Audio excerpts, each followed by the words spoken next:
One. आज हम article 22 करेंगे अपना। अभी तक हमने आर्टिकल 21A तक पूरा यहाँ तक कंप्लीट कर लिया है। ये हमारी पॉलिटी की सीरीज़ चल रही है जिसमें हम फंडामेंटल राइट्स कवर कर रहे हैं और हम आर्टिकल 21A तक अपने फंडामेंटल राइट्स अब तक कवर कर चुके हैं। फंडामेंटल राइट्स क्या हैं? ये पार्ट 3 में दिए गए हैं कॉन्स्टिट्यूशन के। आर्टिकल जो है इससे रिलेटेड है 12 से लेके 35 तक। ठीक है, चलिए शुरू करते हैं।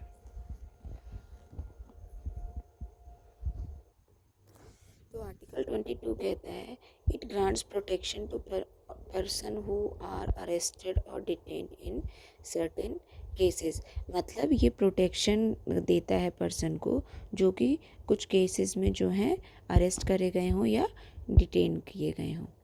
अच्छा, दो तरह की डिटेंशन होते हैं। एक होता है प्रिवेंटिव डिटेंशन और एक होता है प्यूनिटिव डिटेंशन। प्रिवेंटिव डिटेंशन होता है without trial and conviction by court. मतलब जब आपने क्राइम किया नहीं है, आपको जो है क्राइम होने की आशंका में मतलब कि रख लिया गया हो, कैद कर लिया गया हो और उसके लिए आपका कोई ट्रायल वगैरह नहीं हुआ है, कोर्ट ने आपको जो है कन्विक्ट करार नहीं दिया है, फिर भी जो है आपको कैद में रखा गया है कि आपसे जो है कोई खतरा होने की आशंका है उस केस में। और प्यूनिटिव डिटेंशन क्या होता है? Punishment after trial and conviction.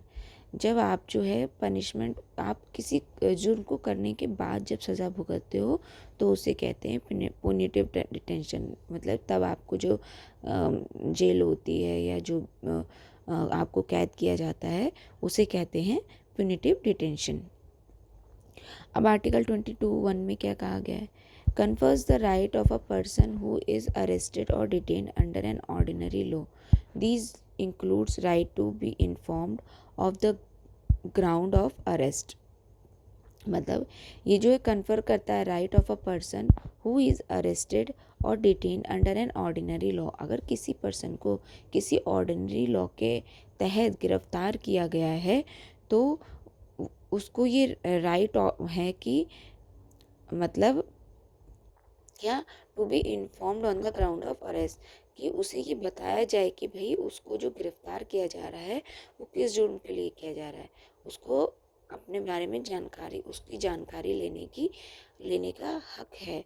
मतलब उसे बताया जाना चाहिए ग्राउंड ऑफ अरेस्ट के बारे में। फिर right to consult and be defended by a legal practitioner. और किसी राइट टू कंसल्ट एंड ये defended by a legal practitioner का मतलब है कि उसको अपना बचाव करने का और किसी लीगल प्रैक्टिशनर को जो है कंसल्ट करने का दोनों का अधिकार है। मतलब अगर वो, जैसे आप किसी कोई गिरफ्तार कर रहा है, कोई आया और किसी को गिरफ्तार करने लगे तो भाई उसके पास अधिकार है कि पहला तो आप उसे वजह बताओ कि आप उसे गिरफ्तार क्यों कर रहे हो, और दूसरा ये कि अगर वो कहता है कि मतलब उसे कंसल्ट करना है किसी वकील से, तो ये उसका अधिकार है। और किसी वकील द्वारा डिफेंड किए जाने का भी अधिकार उसे जो है मिला हुआ है। फिर right to be produce before a magistrate within 24 hour excluding the journey of time. और जब उसे गिरफ्तार किया गया है, ठीक है, जब उसे कैद किया गया है, उस पर उसको गिरफ्तार करके ले गए हैं, उसके 24 घंटे में, जिस टाइम से उसे गिरफ्तार किया गया है उसके 24 घंटे में ही उसे जो है मजिस्ट्रेट के सामने पेश होने की का हक है। और जो पेश होने जो 24 घंटे हैं इसमें जो है, जैसे मान लो कहीं आने जाने का जो टाइम है वो इंक्लूड नहीं है, ठीक है, उसे एक्सक्लूड किया गया है।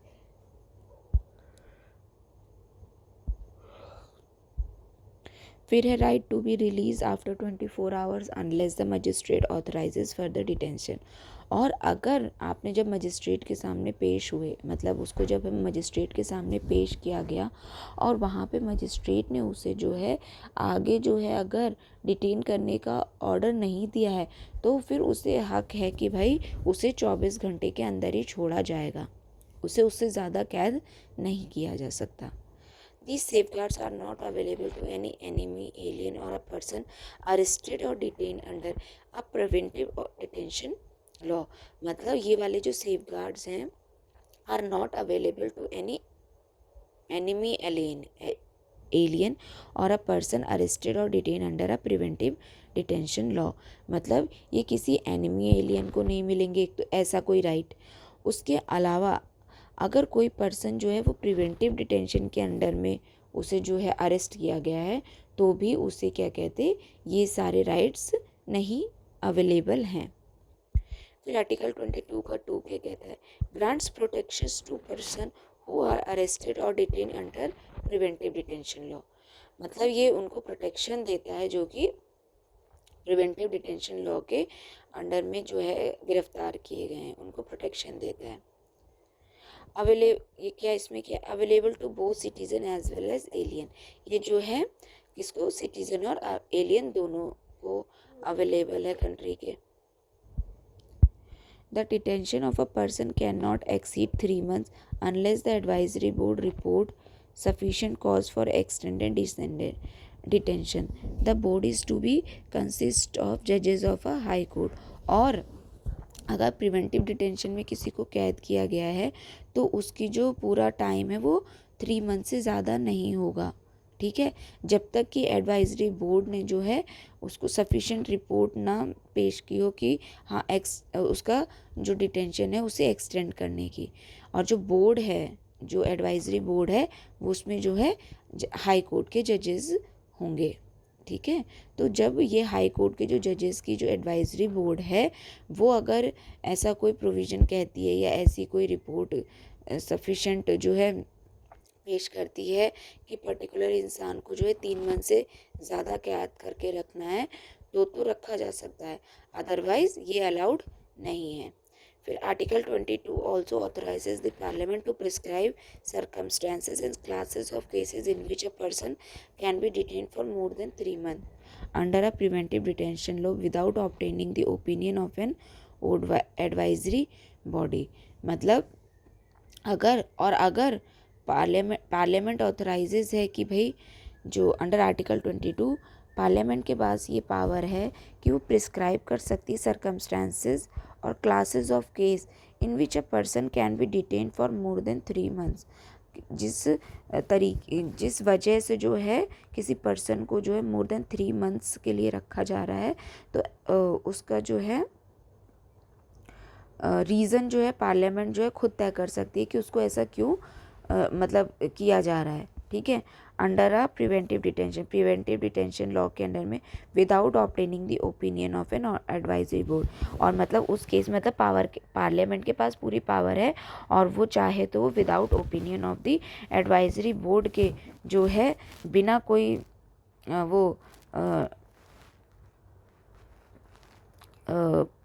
उसके पास पावर है मतलब कि वो मोर देन 3 मंथ्स के लिए भी किसी पर्सन को डिटेन करके रख सकती है। Maximum period for which a person can be detain under a preventive detention law procedure to be followed by an advisory board.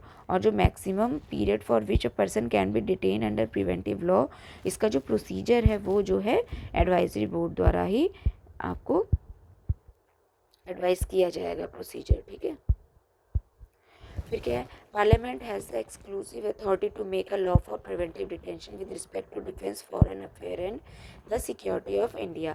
Parliament के पास सारे एक्सक्लूसिव राइट हैं कि वो मेक कर सकते हैं कोई law under preventive detention with respect to किसी कंट्री के डिफेंस में, अगर उनको लगता है डिफेंस को लेके वो कर रहे हैं, मतलब डिफेंस के हित में, फॉरेन अफेयर्स के हित में है, या फिर सिक्योरिटी ऑफ इंडिया को लेकर अगर कोई उनको लगता है कि भाई पर्टिकुलर बंदे को प्रिवेंटिव डिटेंशन के अंडर में रखना है तो पार्लियामेंट के पास होल अथॉरिटी है।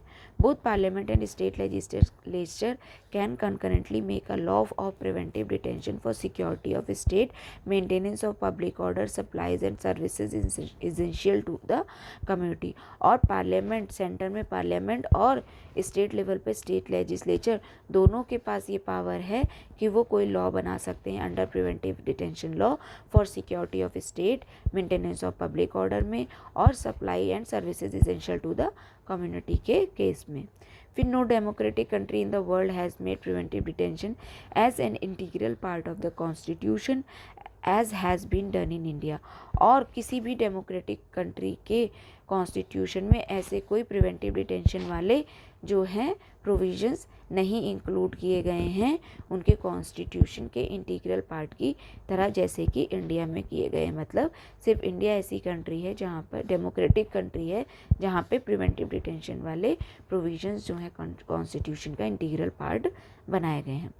फिर आर्टिकल 22(5) क्या कहता है, प्रिवेंटिव डिटेंशंस राइट क्या होते हैं, उनके राइट क्या क्या दिए गए हैं भाई। Requires detainees to be informed on the ground for detention, मतलब आपने उसको क्यों डिटेन किया है इसका आपको रीज़न उसे बताना पड़ेगा, ग्राउंड किन ग्राउंड्स पे उसे जो है अरेस्ट किया जा रहा है या उसे डिटेन किया जा रहा है, तो आप भाई उसको जो है रीज़न दो, ठीक है। फिर सेकंड क्या है, opportunity for representation guarantees the right to challenge detention legally, और उसके पास ये राइट है कि भाई जिस वजह से आपने उसको जो है डिटेन किया है उसको जो है क्या क्या कहते हैं वो कोर्ट में जाके लीगली जो है चैलेंज कर सकता है कि आपने उसे सही तरीके से डिटेन किया है या आपने उसे गलत तरीके से कैद करके रखा हुआ है। प्रिवेंशन ऑफ टेररिज्म एक्ट पोटा 2002 जो है वो इसी से रिलेटेड है। क्या है इसमें, strengthen anti terrorism operations repealed in 2004। इसके अंडर में जो है जो एंटी टेररिज्म ऑपरेशंस थे उन्हें जो है मजबूती मिली थी, लेकिन इसे जो है रिपील कर दिया गया था 2004 में। कॉन्फेशन एडमिसिबिलिटी क्या है, allowed confession to police officers of a special rank to be used in trials raising concern about coercion, मतलब किसी भी प्रकार का कन्फेशन जो है अलाउड है किसी पुलिस ऑफिसर के सामने जो कि स्पेशलाइज रैंक का हो, to be used in trials raising concern about coercion, लेकिन इसमें जो है कंसर्न अबाउट फोर्स्ड वाला जो भाई ज़बरदस्ती जो कन्फेशन कराया जाता है उसके लिए कंसर्न जो है रेज किया गया है, बाकी जो है ये अलाउड का है कन्फेशन। फिर है right against exploitation under article 23 से जो 24 के अंदर में है। चलिए इसे कवर करते हैं। आर्टिकल 23 में क्या कहा गया है, prohibition of traffic in human beings and force labour, ये प्रोहिबिट करता है जो ट्रैफिक होता है ह्यूमन बींग का, इन ह्यूमन बींग और एंड फोर्स लेबर, ठीक है। तो इसमें क्या कहा गया है, these rights is available to both citizen and non citizen, ये राइट जो हैं बोथ सिटीज़न और नॉन सिटीज़न के को अवेलेबल हैं। It is available against both state and private person, और ये बोथ स्टेट और प्राइवेट पर्सन दोनों के अगेंस्ट में अवेलेबल है।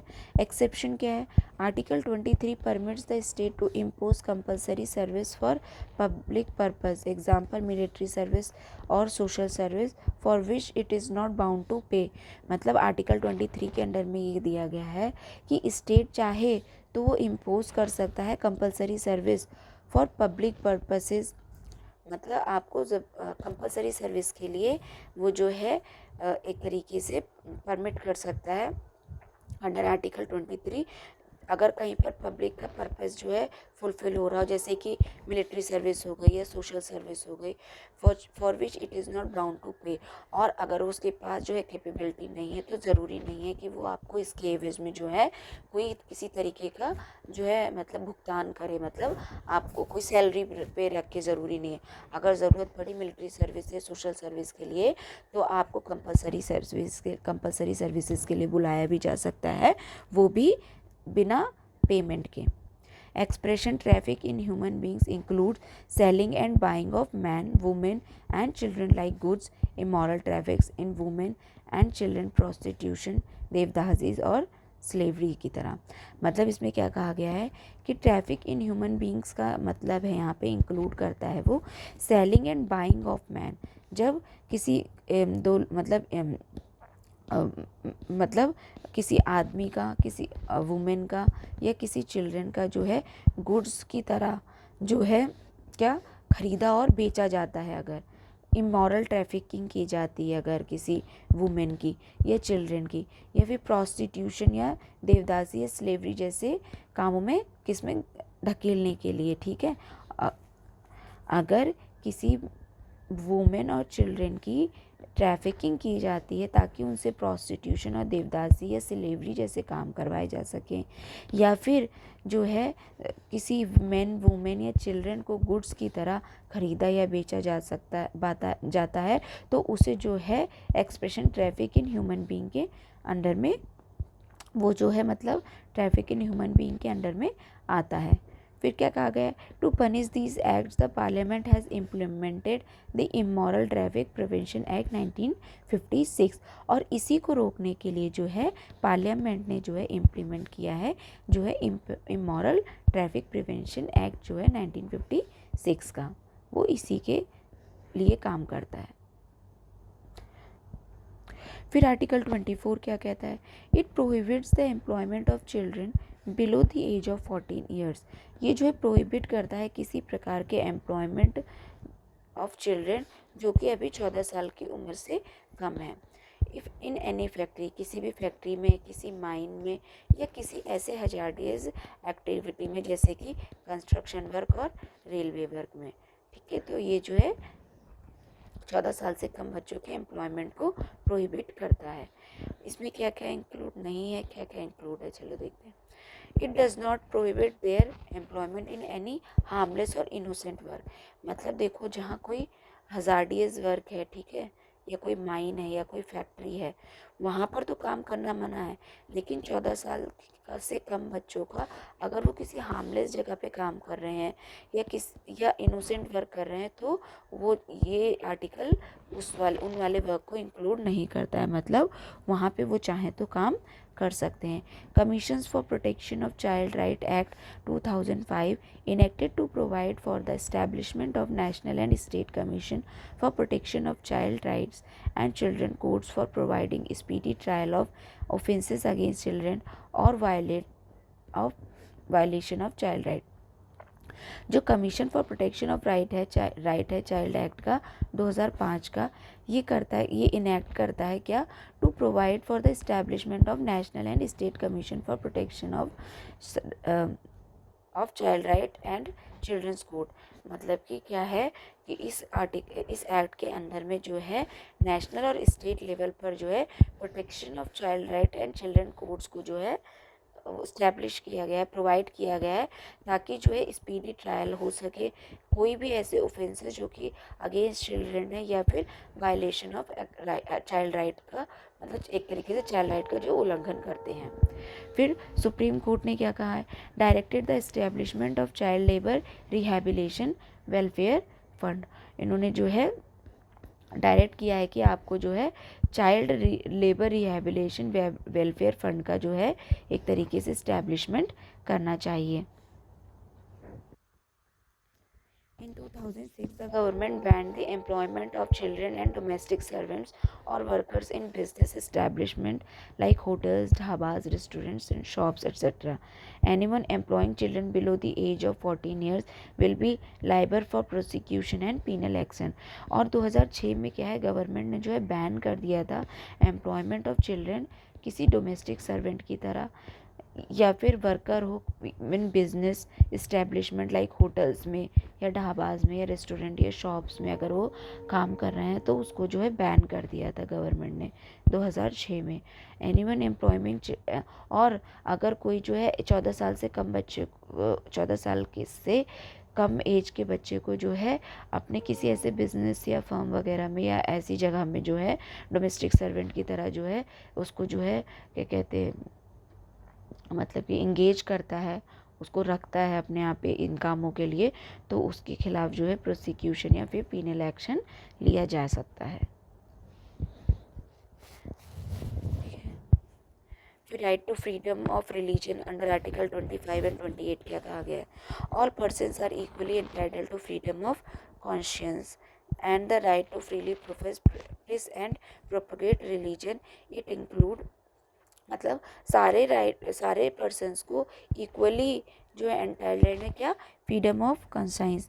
मतलब वो चाहें तो अपने हिसाब से अपना अच्छा बुरा सोच सकते हैं, मतलब कि राइट टू फ्रीली प्रोफेस, वो जो चाहें वो वाला जो है उनको फ्रीडम है कि वो फ्रीली प्रोफेस कर सकते हैं या प्रैक्टिस कर सकते हैं या प्रोपोगेट कर सकते हैं किसी भी रिलीजन को। मतलब वो चाहें तो किसी भी रिलीजन को प्रोफेस कर सकते हैं, किसी भी धर्म, किसी भी रिलीजन को जो है प्रैक्टिस कर सकते हैं और उसको जो है बढ़ावा भी दे सकते हैं।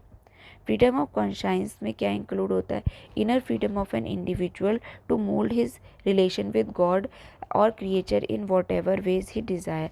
मतलब उसके पास इनर फ्रीडम है खुद के लिए, इंडिविजुअल के पास, कि वो मोल्ड कर सकता है अपना रिलेशन, वो अपना रिलेशन जैसा चाहे वैसे गॉड या क्रिएचर के साथ स्थापित कर सकता है, उसको जैसा सही लगता है उस हिसाब से।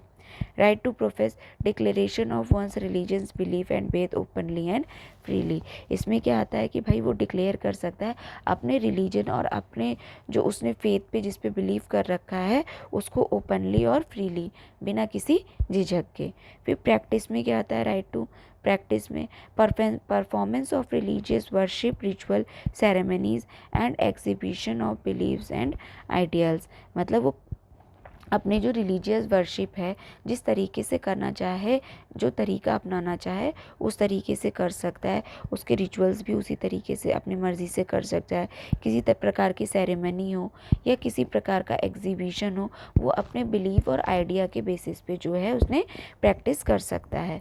फिर प्रोपोगेट में क्या आता है? राइट टू प्रोपोगेट में transmission and dissemination of one's religion belief to other और exposition of the tenets of one religion. मतलब वो चाहे, जैसे कि आप अपने बिलीफ, आप कोई अपने रिलीजन को जो है उस पर भरोसा करते हो, आपका अपना कल्चर है, अपना रिलीजन, अपना बिलीफ है, आप अगर चाहो तो उसे किसी भले काम के लिए जो है आगे प्रोपोगेट भी कर सकते हो, दूसरों को भी बता सकते हो, दूसरों के सामने भी अपने विचार जो है रख सकते हो।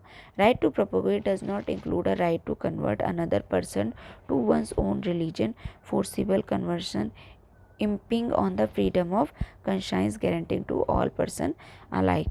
और इसमें क्या है? राइट टू प्रोपोगेट में वो वाला राइट इंक्लूड नहीं होता है कि आप जो है मतलब किसी को फोर्सफुली कन्वर्ट करो, मतलब आप किसी पे अपना रिलीजन कन्वर्ट करने का दबाव डालो फोर्सफुली, या फिर किसी को ज़बरदस्ती अपना रिलीजन समझाने की कोशिश करो, उसको इसमें कन्वर्ट करने की कोशिश करो, तो ये जो है राइट इसमें प्रोपोगेशन में नहीं आता है। और ये इम्पिंज करता है freedom of conscience guarantee to all person. तो ये एक तरीके का लिमिट जो है सेट करता है आपके ऊपर, जो ये कॉन्शियंस वाली राइट जो गिवन है उसके अंडर में आके। फिर क्या आर्टिकल 25 क्या कवर करता है? Religious belief doctrine and religious practice ritual. ये जो है आप जो रिलीजियस बिलीफ को एक तो इंक्लूड करता है, और जो आप उससे रिलेटेड जो है रिचुअल्स या रिचुअल्स को जो प्रैक्टिस कर रहे हो उसको भी इंक्लूड करता है। 25 में क्या दिया गया है? Also contain 2 explanation. इसमें 2 एक्सप्लेनेशन गिवन है। क्या? Wearing and carrying of kirpan is to be included in the profession of Sikh religion. मतलब जो सिख होते हैं उनके रिलीजन में जो ये वियरिंग और कैरिंग किरपान है, मतलब वो लोग अपने पास जो है किरपान रखते हैं, तो इसको जो है इसके खिलाफ नहीं माना जाएगा। ठीक है, वो चाहें तो उसको रख सकते हैं, ये इसमें इंक्लूड किया गया है। Hindus include Sikhs, Jains and Buddhism. और जो ये हिंदू वाला जो कम्युनिटी है इसमें जो है सिख, जैन और बुद्धिज़्म तीनों आते हैं। ठीक है, available to all person citizen as well as non citizen. जो जो फ्रीडम ऑफ ये क्या है, ये 25 वाला, ये रिलीजन वाला कॉन्शियंस और right to freely profess practice और प्रोपेगेट वाला जो राइट है ना, ये सिटीज़न और नॉन सिटीज़न दोनों को गिवन है। फिर एक्सेप्शंस क्या दिए गए? Public order, morality, health and other provision relating to fundamental rights. लेकिन इन पर जो है रोक लगाई जा सकती है अगर कहीं बात पब्लिक ऑर्डर, मोरालिटी, हेल्थ या किसी अदर प्रोविज़न की आती है जो कि फंडामेंटल राइट से रिलेटेड हैं, तो भाई आपका जो है ये राइट जो है एक तरीके से उस पर रोक लगाई जा सकती है।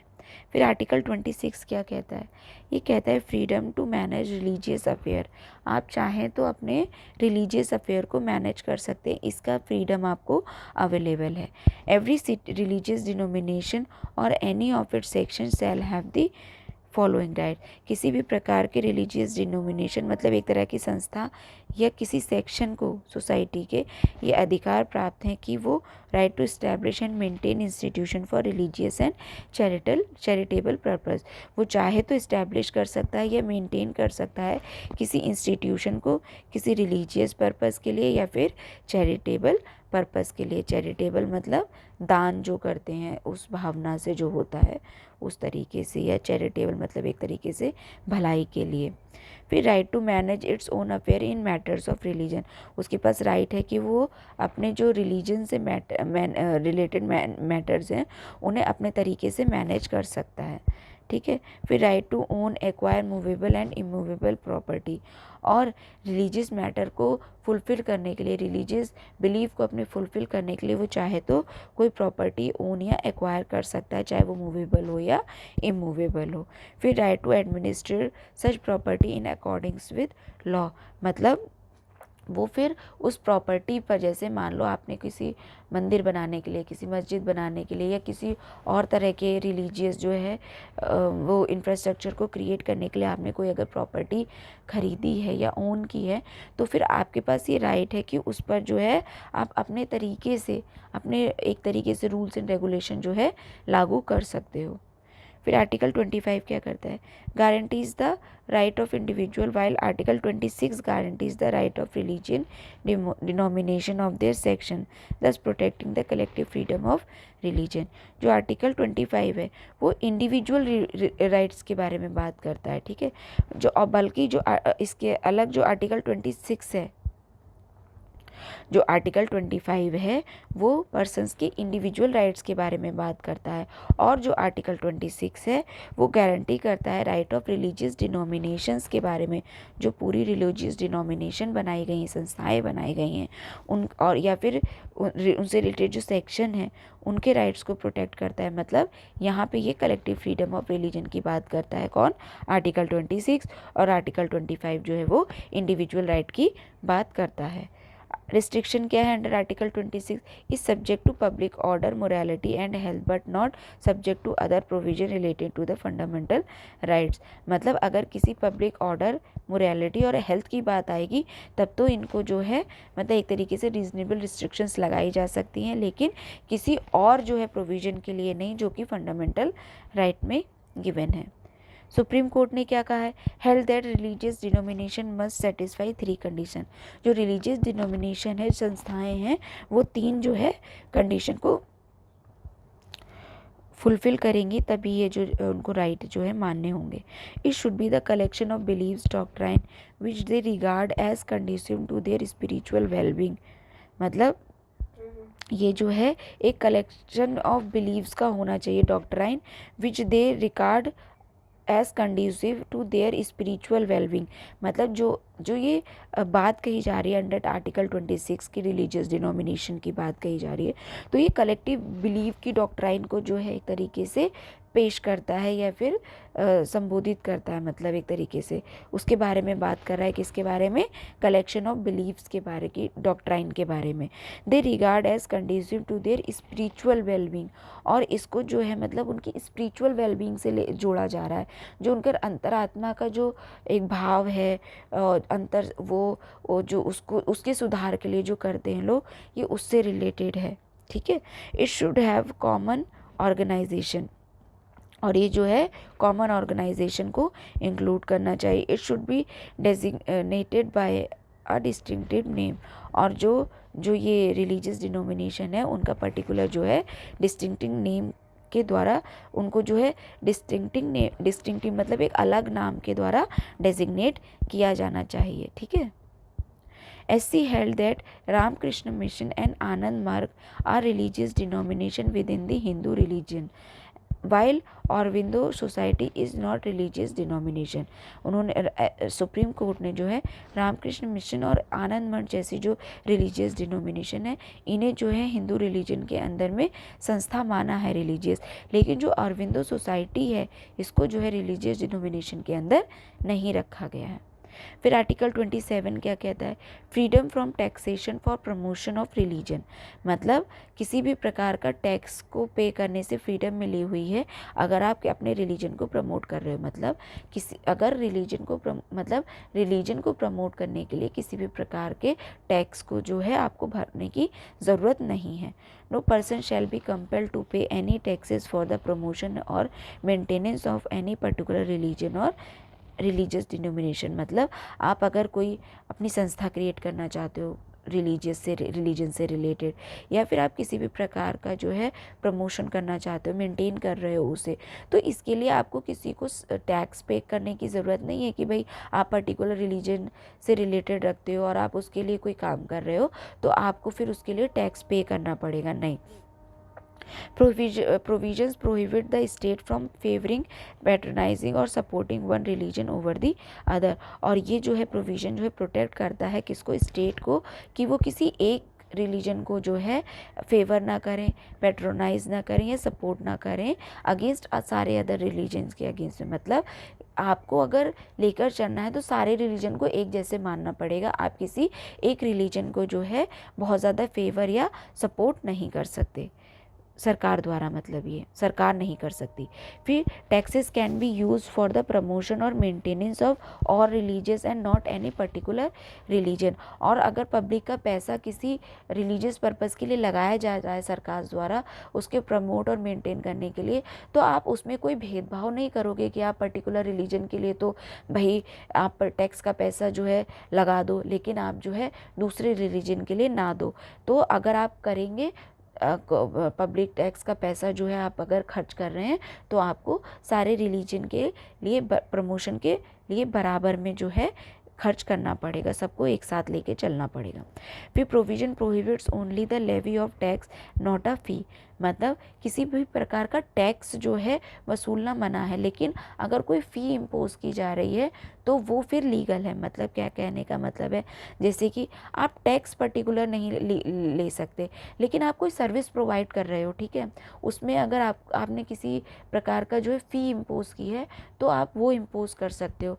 अभी देखो यहाँ पे जैसे सही से समझा है, जैसे कि आपने कहीं पर एक आप कोई सर्विस प्रोवाइड कर रहे हो, मंदिर है कहीं पे कुछ है, आपको वहाँ पे कोई सर्विस मिल रही है, तो आपको अगर किसी भी प्रकार का छोटा अमाउंट जो है पे करना पड़ रहा है वहाँ पर, ठीक है, जो सबको ही पे करना पड़ रहा है तो ठीक है आप दे सकते हो, लेकिन वो टैक्स वाला नहीं होना चाहिए। मतलब आप पर कंपल्शन नहीं है टैक्स की तरह।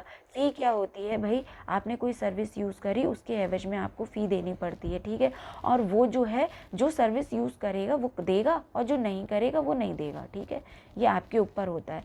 लेकिन जो टैक्स होता है भाई वो कंपलसरी पेमेंट हो जाता है, ठीक है, आपको देना ही पड़ता है पर्टिकुलर अगर आप स्लैब में आते हो तो।